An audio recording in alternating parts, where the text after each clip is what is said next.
एक छोटे से शहर में एक बूढ़ी औरत अपने बेटे के साथ रह रही होती है। उस बूढ़ी औरत के हस्बैंड की मौत कई साल पहले हो चुकी होती है और शहर के पास ही गाँवों में उन लोग की थोड़ी ज़मीन होती है, उसी पे वो लोग खेती बाड़ी करते हैं।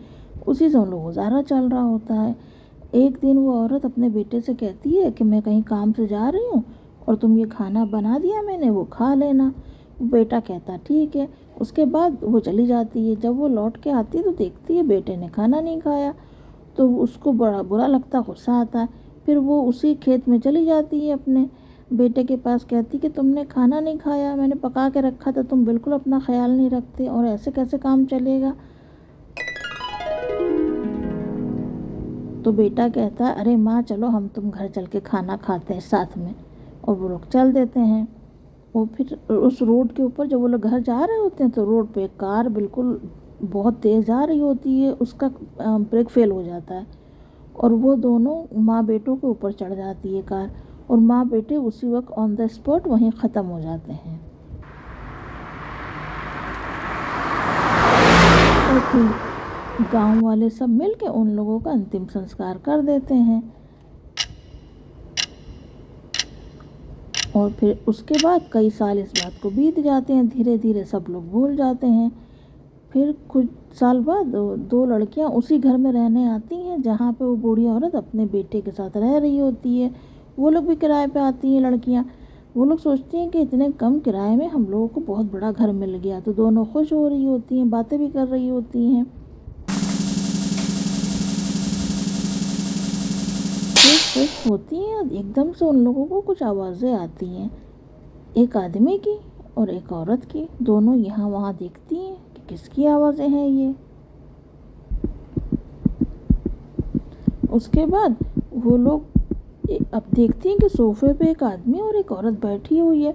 वो दोनों बेहोश हो जाती हैं, नीचे गिर जाती हैं। मतलब उन लोगों को बहुत तेज़ डर लगता है कि ये लोग कौन है। और वो लोग बेहोश पड़ी होती हैं और इधर ये दोनों माँ बेटे घर के अंदर अपना घर पूरा देखते हैं और सोचते हैं कि हम लोग इस घर में रहते थे और कितने खुशी खुशी रहते थे। बेटा कहता है माँ हम लोग इस घर में कितने आराम से रहते थे, लेकिन किसी ने गाड़ी इतनी मतलब ख़राब लोग चलाते हैं कि एक्सीडेंट कर देते हैं रोड पे और हम लोगों को जान ले ली किसी ने। माँ कहती है कि हाँ बेटा। फिर वो दोनों लड़कियों को होश आ जाता है। वो लड़कियां दोनों सुनने लगती हैं उन लोगों की बातें कि किस किस तरह उन लोगों के साथ क्या क्या हुआ। उन लड़कियों को आवाज़ें तो आती हैं ये सब बातों की, लेकिन वो लोग मतलब उन लोगों को दिखता नहीं है कुछ सामने। फिर अचानक से वो दोनों माँ बेटे उन लड़कियों के सामने आ जाते हैं तो लड़कियां बहुत ज़ोर से डर जाती हैं। दोनों झाड़ू कटका कुछ उठा लेती हैं, हट हट करने लगती हैं। तो वो दोनों माँ बेटे उन लोगों के सामने आके कहते हैं कि बेटा तुम लोग परेशान ना हो। वो जो बूढ़ी औरत होती कहती बेटा परेशान नहीं हो, हम लोग तुम लोग को सताने नहीं आए हैं, ये इस घर में हम लोग रहते थे पहले, वही देखने आए हैं और तुम लोग आराम से रहो, हम लोग जा रहे हैं, ये दुनिया हम लोगों की नहीं है। वो लोग चले जाते हैं। फिर दोनों लड़कियां बातें अपना करने लगती हैं, सोचती हैं कि अरे वो लोग कितना परेशान, कितने अच्छे लोग थे और कैसे चले गए।